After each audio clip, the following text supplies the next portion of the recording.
નમસ્કાર. લાસ્ટ લેક્ચરમાં આપણે અભ્યાસ કર્યો ન્યૂનતમ વર્ગોની પદ્ધતિ, જેમાં સૌપ્રથમ પહેલા 5 માર્કનો દાખલો હતો, 5 સ્ટેપ, અને પછી 2 માર્કનો દાખલો, તેમાં પણ 5 સ્ટેપ વાળો દાખલો. ન્યૂનતમ વર્ગોની પદ્ધતિ સ્વાધ્યાય 4.2 ની. આજે આપણે અભ્યાસ કરશું ટોપિક છે સામાન્ય શ્રેણીની અંદર જે ત્રીજી પદ્ધતિ ચલિત સરેરાશની પદ્ધતિ. ચલિત સરેરાશ પદ્ધતિની અંદર 3 પ્રકારના દાખલા છે: 3 વર્ષીય, 4 વર્ષીય અને 5 વર્ષીય. 3 વર્ષીયમાં, 4 વર્ષીયમાં અને 5 વર્ષીયમાં કઈ રીતે પહેલા કામ કરવાનું એ જોઈએ, પછી આપણે બંનેના એક દાખલા જોઈએ, 3 વર્ષીય અને 5 વર્ષીય. અને પછીના લેક્ચરની અંદર આપણે 4 વર્ષીયનો અભ્યાસ કરશું. તો 3 વર્ષીય જ્યારે હોય તો તમને આપેલ માહિતીની અંદર આપેલ રકમ જે હોય, આ 3 રકમનો અહીંયા સરવાળો કરવામાં આવે. એ 3 રકમ 8, 9 અને 10 જે છે એનો સરવાળો થાય. એ સરવાળાને જે તમારે સરવાળો આવે એને 3 વડે ભાગવામાં આવે. ને 3 વડે ભાગતા જે રકમ મળે તેને વલણ કહેવામાં આવે છે, પણ 3 વર્ષીય વલણની કિંમત છે. આ જ રીતે જ્યારે 5 વર્ષીય હોય તો ફોર એક્ઝામ્પલ તરીકે કોઈ 5 રકમ આપણે લઈએ, તો આ 5 રકમનો સરવાળો પહેલા કરવામાં આવે, અને જે 5 વર્ષનો સરવાળો આવે એને જે સરવાળો છે એને 5 વડે ભાગવાનો, અને જે કિંમત મળે એને 5 વર્ષીય વલણની કિંમત કહેવાય. અહીંયા માત્ર તમારે જે રકમો આપેલી હોય, 3 વર્ષીય તો 3 ના સરવાળા જોડકા બનાવીને સરવાળા કરતા જવાના, 5 વર્ષીય તો 5 ના જોડકા બનાવીને સરવાળા કરતા જવાના. બસ માત્ર એટલું જ કરવાનું છે.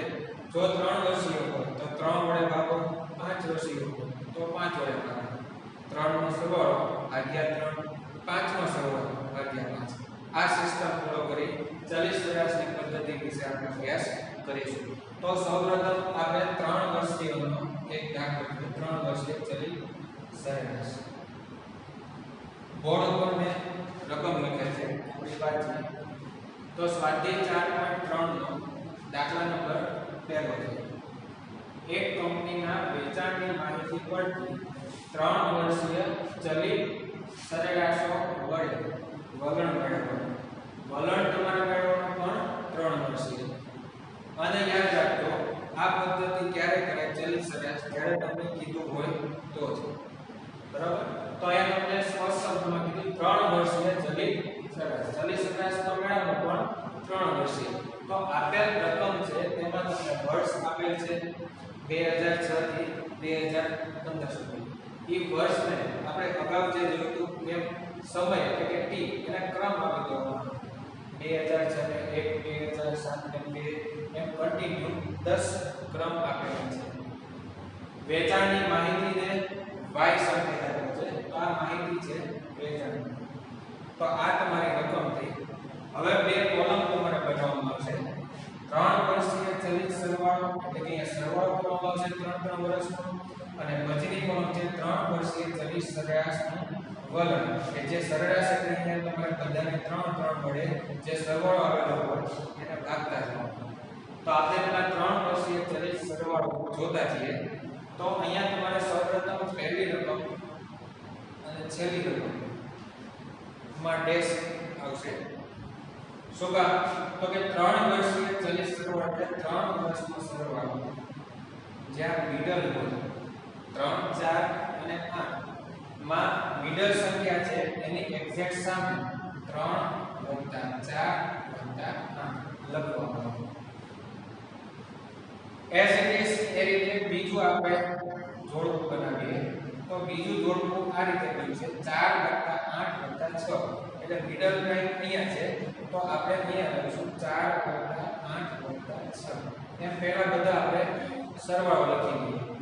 એઝ ઇટ ઇઝ હવે બીજા 3 જોડકા બનાવવા હોય તો 8 + 6 + 7. બીજા 3 જોડકામાં આવશે તો 6 + 7 + 11. નેક્સ્ટ 7 11 + 9. નેક્સ્ટ 11 9 10. આગળ 9 + 10 + 14.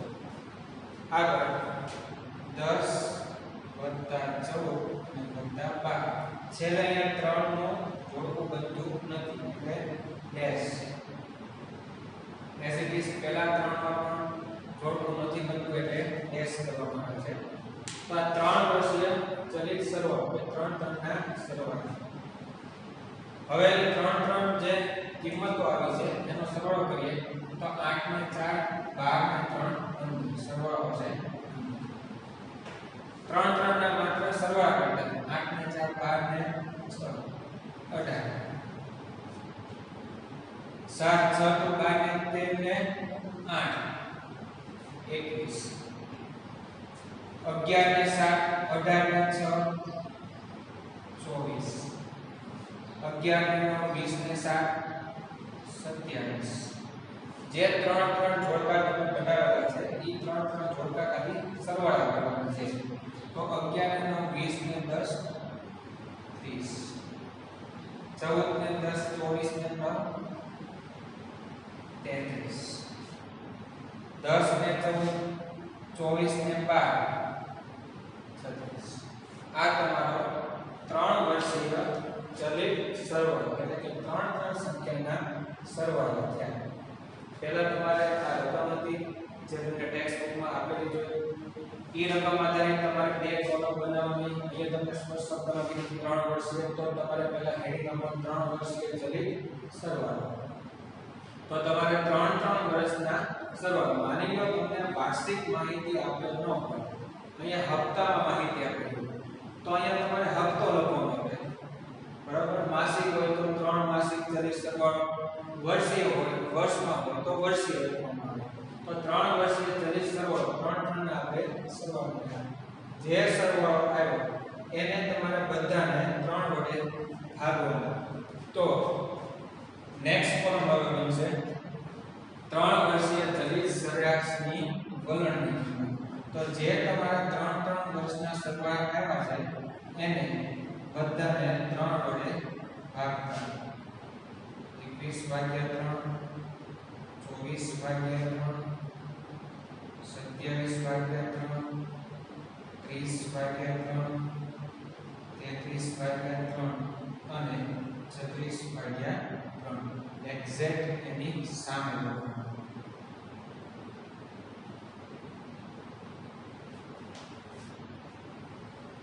બધાનો ભાગાકાર કરતા જઈએ. 15 ને 3 વડે ભાગીએ એટલે 5.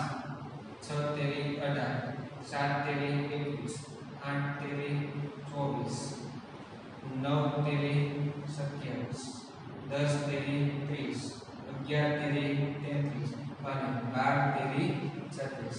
તો જેમ અહીંયા તમારી છેલ્લી રકમ આવી 5 6 7 8 9 10 11 ને 12 એ તમારો 3 વર્ષીય ચલિત સરેરાશ વલણ છે, જેને વલણ કહેવામાં આવે છે. 3 વર્ષીય હોય તો 3 નો સરવાળો. આ જ મુજબ બે દાખલા ટેક્સ્ટ બુક આધારિત છે હજી પણ. હવે આપણે નેક્સ્ટ આ જ રીતનું કામ છે પણ 5 વર્ષીય છે. આ બંનેમાં માત્ર ફરક એટલો જ છે કે તમે અહીંયા જે 3 ના સરવાળા લીધા એમ અહીંયા હવે 5 ઘાતના આપણે સરવાળા લેવામાં આવશે. તો રકમની અંદર આપણે નજર નાખીએ તો કે એક વેપારીના જુદા જુદા વર્ષના નફાની માહિતી પરથી 5 વર્ષીય સ્પષ્ટ શબ્દમાં ઉલ્લેખ છે 5 વર્ષીય ચલિત સરેરાશો વડે વલણ શોધવાનું છે. તો તમે આ 3 વર્ષીય કામ કર્યું એ ખાલી 5 વર્ષીયમાં ફેરફાર થયો. તો રકમની અંદર વર્ષ તમને ટેક્સ્ટની અંદર આપેલા છે. તમારે કન્ટિન્યુ એને ક્રમ આપી દેવાનો વર્ષને અને ટી કહેવામાં આવશે. અને આ તમારી ચલ રાશિ જેને આપણે વાય કે જે તમારી રકમ છે. તો 5 વર્ષીય ચલિત સરવાળો. તો 5 ના સરવાળા લખવામાં આવશે અને જે સરવાળો આવશે એને તમારે 5 વડે ભાગવાના રહેશે. તો આપણે 5 ના સરવાળાના જોડકા બનાવવા છે. તો પહેલી 5 સંખ્યા બરાબર કે જે મિડલ સંખ્યા છે, મિડલ લાઈન ન્યા લખવામાં આવશે તો કે 18 જે મિડલમાં છે તો ન્યા લખાશે પહેલી 5 સંખ્યાનો સરવાળો લખીએ 15 14 18 20 અને 17 તો અહીંયા પહેલા બે માં ડેશ આવશે ચલો બીજી 5 સંખ્યા તમારે બનાવવી હોય તો બીજી 5 સંખ્યા આ બનશે એટલે અહીંયા આપણે વચ્ચે હાથ રાખીએ તો આ 20 ની ઉપર બે નીચે બે ટોટલ 5 સંખ્યા તો એ કઈ થશે લખીએ આપણે 14 18 20 17 અને 24 એઝ ઇટ ઇઝ હવે પછી અહીંયા હાથ રાખીએ તો આપણે 5 સંખ્યા સ્પષ્ટ જોઈ શકીએ છીએ તો પહેલા આવશે 18 20 17 પછી આવશે 24 અને છેલ્લે આવશે 27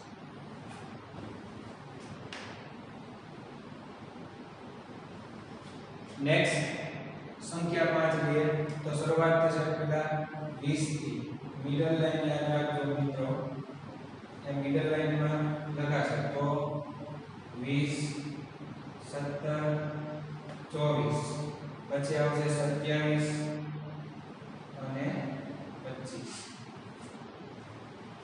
નેક્સ્ટ 5 સંખ્યા જોઈએ આપણે તો સ્ટાર્ટ થશે 17 થી 24 27 25 અને 23 પછી 5 સંખ્યા બનતી નથી તો છેલ્લા બેમાં ડેશ આવશે તો અહીંયા તમે જેમ 3 સંખ્યાઓના જોડકા લીધા એમ અહીંયા 5 સંખ્યાઓના જોડકા બનશે અને 5 સંખ્યાઓના સરવાળા કરતા જઈએ હવે તો પહેલા 15 14 18 20 અને 17 એટલે પહેલાનો સરવાળો આવશે 84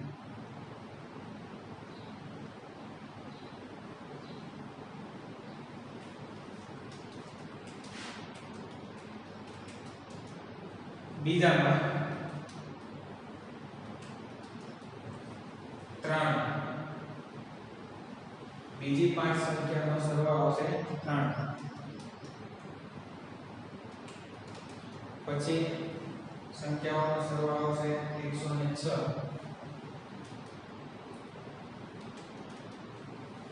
પછી સંખ્યા આવશે 113